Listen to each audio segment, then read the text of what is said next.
Hi friends, welcome to MS சமையல். MS சமையலில் இன்றைக்கி நம்ம பார்க்க போகிறது ஒரு டேஸ்டியான குழிப்பணியாரம் தாங்க. பரங்கிக்காயை வச்சு இந்த குழிப்பணியாரம் செம்ம டேஸ்டியாக வந்திருந்ததுங்க. வாங்க இப்போ இந்த பரங்கிக்காய் குழிப்பணியாரம் எப்படி செய்கிறதுன்னு பார்ப்போம். வீடியோக்குள்ளே போகிறதுக்கு முன்னே உங்களுக்கு இந்தமாரி வித்தியாசமான ரெசிபீஸ் வேணும்னா நம்ம சேனலை சப்ஸ்கிரைப் பண்ணி வச்சுக்கோங்க ஃப்ரெண்ட்ஸ். இந்த வீடியோ ரொம்ப பிடிச்சிருந்தா வீடியோக்கு ஒரு லைக் கொடுங்க. வாங்க இப்போ இந்த பரங்கிக்காய் குழிப்பணியாரத்தை எப்படி செய்கிறதுன்னு பார்ப்போம்.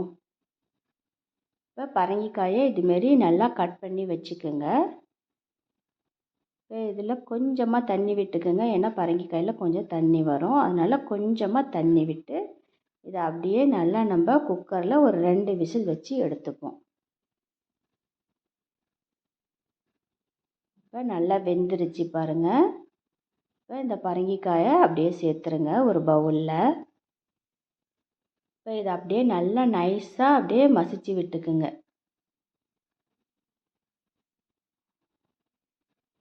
இது கொஞ்சம் கூட கெட்டிப்படக்கூடாது, எல்லாமே நல்லா மசிச்சு விட்டுறணும். அப்போ தான் நம்ம மாவு சேர்க்கும்போது கரெக்டாக இருக்கும். இப்போ இதை நல்லா மசிச்சாச்சு. இப்போ இதில் 1 கப்பு பச்சரிசி மாவு சேர்த்துப்போம். பச்சரிசி மாவு வந்து நம்ம இடியாப்பத்துக்கு அரைச்சி வச்சுருப்போம் இல்லையா, அந்த மாவு. கூடவே ஒரு பிஞ்சு சால்ட்டு சேர்த்துக்குங்க. ரொம்ப சேர்க்க வேண்டாம், நம்ம இனிப்பு சேர்ப்போம், அதனால் ஒரு பிஞ்சு சால்ட்டு சேர்த்தா போதும். இப்போ 2 ஏலக்காவை தட்டி இதில் சேர்த்துருக்கேன். கூடவே இதுக்கு ஒரு 100 கிராம் வெல்லத்தை இதுமாரி பொடி பண்ணி சேர்த்துருக்கேன்.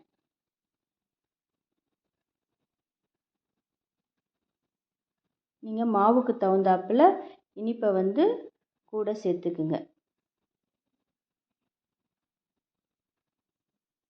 இப்போ இதை நல்லா வந்து நம்ம சர்க்கரையை போட்டு நல்லா கலந்து விட்டாச்சு. இப்போ அடுப்பில் பணியாரக்கல்லை சேர்த்துப்போம்.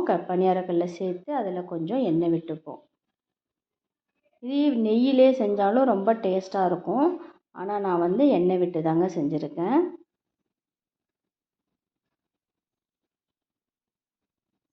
எண்ணெய் காஞ்சதும் நம்ம ஒரு குழியிலையும் இந்த மாவை எடுத்து ஊற்றிப்போம்.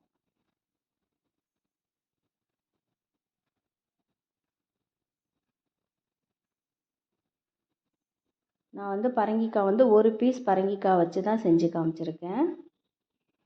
அந்த 1 பீஸுக்கு 1 கப்பு நான் வந்து பச்சரிசி மாவு சேர்த்துருக்கேன், 100 வெல்லம் சேர்த்துருக்கேன்.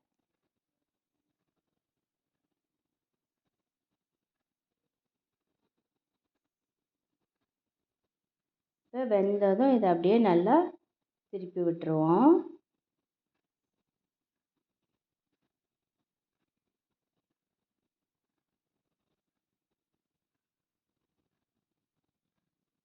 மொல்லமாக அப்படியே ஒன்றா திருப்பி விட்டுருங்க. திருப்பி விட்டதுக்கப்புறம் இதை வந்து அப்படியே கொஞ்சம் லைட்டாக அடுப்பை வந்து சிம்மில் வச்சுருங்க. அப்போ தான் உள்ளே வந்து இந்த மாவு கொல கொலன்னு இல்லாமல் நல்லா வெந்து வரும். இது ஒரு 2 நிமிஷம் அப்படியே அரை சிம்மில் வேக வச்சுருங்க. பாருங்கள், சூப்பராக வெந்துருச்சு. இதை அப்படியே எடுத்து வச்சுருவோம்.